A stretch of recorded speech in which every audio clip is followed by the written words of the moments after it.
Let's start cooking mga ka-love. So ayan, nagpainit na ako ng aking lutuan. Nilagyan ko na rin yan ng kaunting mantika.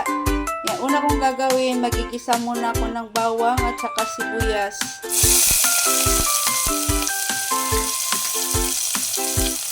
Saka natin imikos-mikos.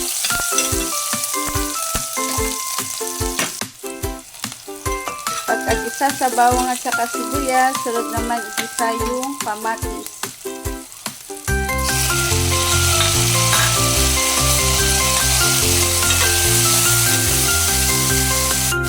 Pagkalipas na ilang minuto, nagisa ko na lahat ng mga ricados. Ngayon naman ilalagay ko na itong sahog na hipon.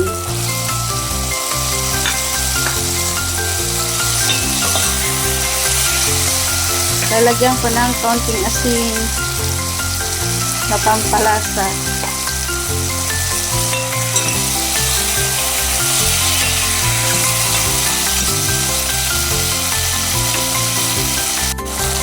Ngayon naman, ilalagay ko na itong ampalaya na hiniwa-hiwa ko.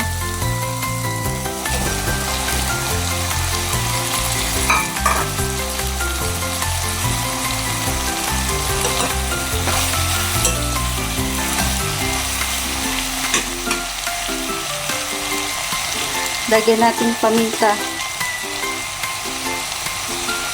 at saka patis na pampalasa. Yan, mekos-mekos. Tatakpan natin para maluto yung ampalaya.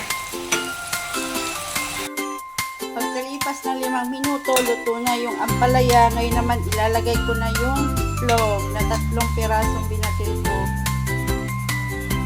Pag maraming egg, mas masarap ang ampalaya.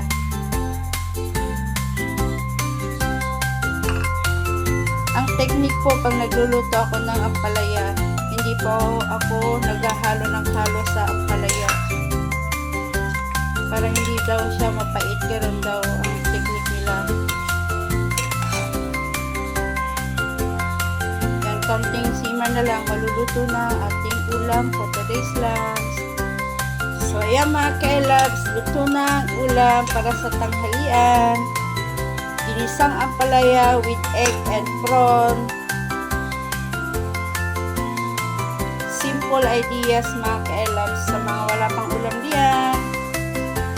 Swak sa ating budget mga ka-loves.